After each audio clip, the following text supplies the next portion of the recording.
मुझे बताइए, इस दीवार को तोड़ने का क्या लाभ है? यदि किसी संबंध में संदेह घर कर लेता है तो आए दिन शत्रुता की स्थिति बनी रहती है। कल कोई और कारण बन सकता है इस दीवार के पुनः बनने का। तो क्या पुनः इस दीवार को बनाएंगे काका? संबंध की पवित्रता वैसी होनी चाहिए जैसे एक माता और संतान के प्रेम में होती है, निश्चल, निर्दोष। ये बात केवल रूठने मनाने तक ही सीमित रहे।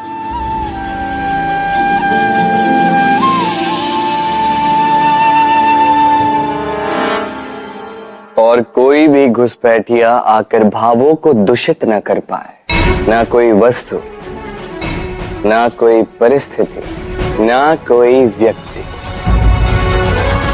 कोई उन्हें अलग न कर पाए काका। सोचिए, यदि ये दीवार पुनः बननी है तो इसे तोड़ा ही क्यों जाए?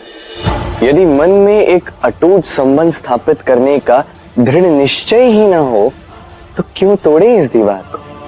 बताइए, है विश्वास, है अटूट विश्वास कि ये संबंध कभी ना टूटेगा? यदि है तो तोड़ दीजिए इस दीवार को, अन्यथा पति पत्नी का संबंध सबसे बड़ा संबंध माना जाता है और है भी। सप्तपदी लेकर 7 जन्मों तक दोनों एक दूसरे के साथ जुड़ जाते हैं, एक दूसरे के अर्धांग बन जाते हैं। अर्धांग अर्थात अर्ध अंग। क्या इसका महत्व आप समझ पा रहे हैं? अपना समस्त जीवन किसी के साथ बांटना। किंतु क्या संसार के सारे पति पत्नी एक दूसरे के साथ अपना समस्त जीवन बांट सकते हैं? क्या इसमें सभी सक्षम रह पाए हैं? अपना जीवन किसी और के साथ बांटने के लिए सबसे महत्वपूर्ण बात है स्वीकृति, स्वीकार करना। सामने वाले व्यक्ति को स्वीकार करना, उसकी अच्छाइयां भी, उसकी बुराइयां भी।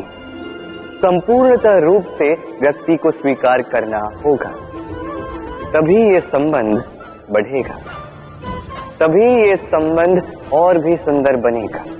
एक दूसरे के दोष ढूंढना, उन्हें गिनाना, ये केवल और केवल एक ही कार्य करता है, इस संबंध के जीवन का नाश करता है। बस बदले में होना ये चाहिए, एक दूसरे के दोष समझकर उन्हें आभास करवाए बिना उन्हें सुधार देना चाहिए, उनकी कमियों को उनकी शक्ति बना देनी चाहिए।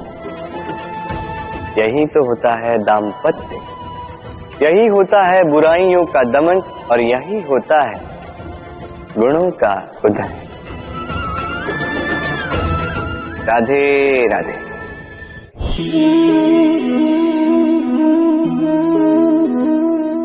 कंकड़ इतना छोटा सा कि उंगली पर आ जाए, किंतु सोचिए यदि यही कंकड़ आंख में लग जाए तो कितनी बड़ी समस्या बन जाता है। अब सोचिए ये कंकड़ आपके मार्ग में है, आप पादुकाएं पहनकर बड़ी सरलता से आगे निकल जा सकते हैं, किंतु यदि यही कंकड़ आपके पांव और पादुकाओं के बीच फंस जाए तो आप ठीक से चल नहीं पाएंगे, भले ही वो मार्ग पुष्पों से भरा क्यों ना। अर्थात आप बाहर की समस्याओं से, उन चुनौतियों से लड़ सकते हैं, भीतर की नहीं। भीतर की समस्याओं से लड़ना अत्यंत कठिन होता है, इसलिए सर्वप्रथम आप भीतर से शक्तिशाली हो जाइए, भीतर से पूर्ण हो जाइए, फिर आप इस संसार के समस्त समस्याओं और चुनौतियों से लड़ सकते हैं, आप विजयी हो सकते हैं। राधे राधे। प्रेम, ये प्रेम इस संसार में किसे नहीं भाता, हर किसी ने प्रेम का अनुभव किया ही, हर कोई जानता है ये प्रेम कितना सुंदर है, क्यों ना? ये प्रेम भाव इस संसार में सबसे शक्तिशाली भाव।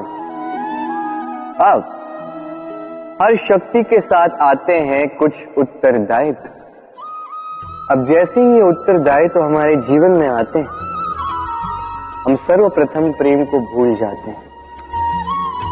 फिर हमें ये प्रेम, ये बोझ लगने लगता है।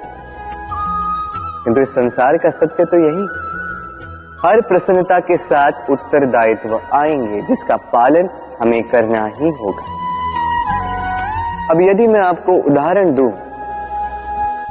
आपके बगीचे में आप चाहते हैं कि एक सुंदर सा पुष्पों से भरा हुआ वृक्ष आए, तो सर्वप्रथम उसके लिए आपको जल और धूप का आयोजन करना होगा।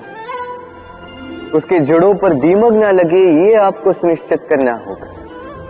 उसके आसपास उगी खरपतवार, वो आपको हटानी होगी। उसी के पश्चात तो आपके उस बगीचे में वो सुंदर पुष्पों से भरा वृक्ष आएगा।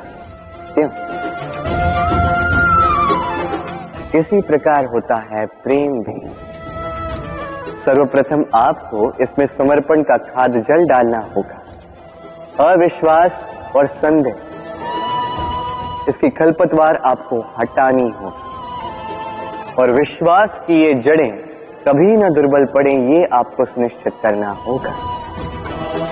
उसी के पश्चात प्रेम का वास्तविक सुख आप अनुभव कर पाएंगे। राधे राधे। प्रेम क्या है सभी जानते हैं।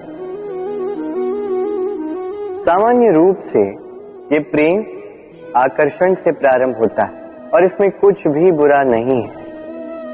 महत्वपूर्ण बात यह है कि इस प्रेम का लक्ष्य क्या है।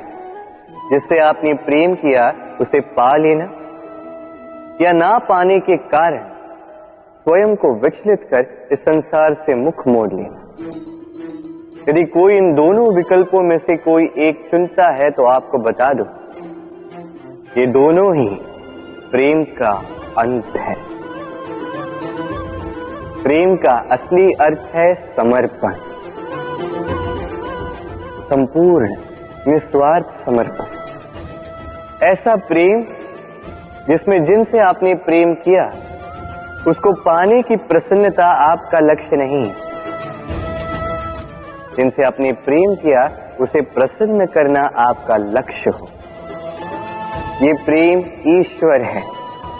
किंतु यदि इस प्रेम में पूर्णतः समर्पित नहीं होंगे तो इस प्रेम में एक आकार नहीं हो पाओगे। किंतु यदि इस प्रेम में स्वयं को पूर्णतः समर्पित कर दिया तो समझो इसी प्रेम में आप ईश्वर पाओगे। राधे राधे। सम्मान, संबंध दोनों एक दूसरे के साथ ऐसे जुड़े हैं जैसे दीपक और बाती। ना कोई कम है ना कोई अधिक, दोनों का अधिकार समान होना चाहिए। जैसे पति पत्नी का संबंध। अब इसमें पति का अर्थ स्वामी नहीं, साथी। उसका कर्तव्य है साथ देना, आदेश देना नहीं। और ये संबंध सहकार से बनता है, अधिकार से नहीं। हाथ बढ़ाने से बढ़ता है, उंगली उठाने से नहीं। यदि इस संबंध में एक दूसरे का मान रखोगे, एक दूसरे का सम्मान करोगे, तभी ये संबंध बढ़ेगा, तभी ये संबंध अभिमान योग्य बनेगा। राधे राधे। सूर्य की किरणें कितनी दिव्य होती हैं ना। प्रतीत ही नहीं होता कि ये सूर्य रात्र भर अंधकार से जूझ रहा था। ये सूर्य प्रतिदिन उदित होता है, ये भुलाकर कि पिछली सांझ में ये डूब गया था। फिर से उदित होता है, सारे संसार को प्रकाश देता है।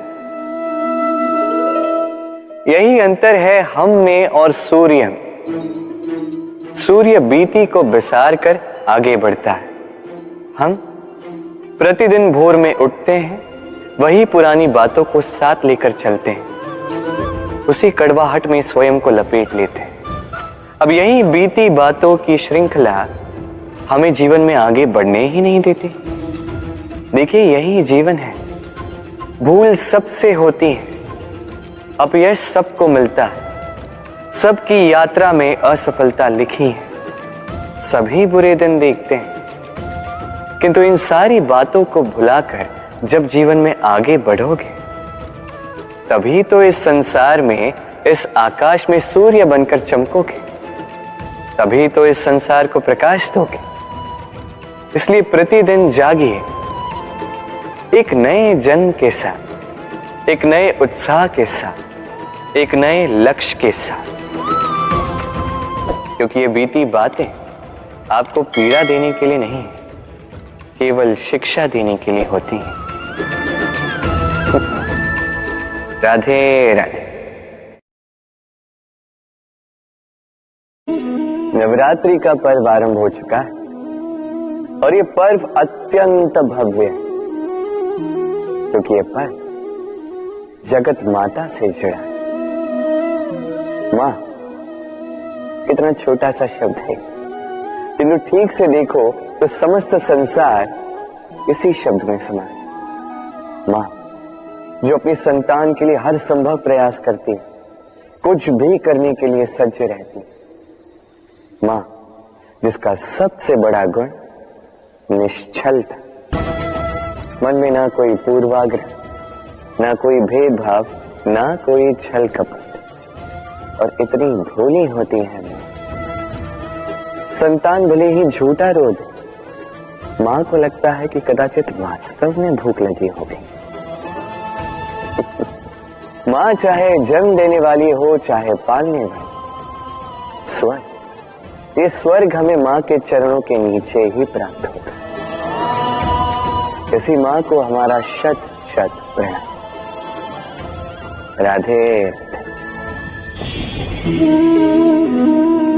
सहनशीलता मां का दूसरा सबसे बड़ा गुण। कहते हैं कि धरती से अधिक सहनशील और कोई नहीं। उसे खोदने के पश्चात भी धरती हमें फसल देती है, किंतु मां, ये मां धरती से कम सहनशील नहीं। तनिक सोचिए, 9 माह तक संतान को अपनी कोख में रखना, क्या ये सहनशीलता कोई पुरुष दिखा सकता? क्या ये सहनशीलता कोई पिता दिखा सकता है? स्त्री में शील भले, सहनशीलता की परिभाषा उसे मां बनने के पश्चात प्राप्त होती है। स्वयं का अस्तित्व भुलाकर संतान का अस्तित्व बनाती है। शिशु की लात खाकर भी आनंद से उसे दूध पिलाती है। ये होती है मां, और इसी मां जननी को हमारा शत शत प्रणाम। राधे राधे। मां का एक और सबसे महान गुण, स्वयं को ढालने की अद्भुत शक्ति। जिस प्रकार एक मां स्वयं को ढाल सकती है और कोई नहीं कर सकता। मां एक महानदी की भांति है, जिसकी ऊर्जा असीमित है, किंतु अहंकार बिल्कुल नहीं। जिस प्रकार एक नदी ढलान के अनुरूप मुड़ जाती है, उसी प्रकार एक मां अपनी संतान के अनुरूप ढल जाती है, चाहे जैसी भी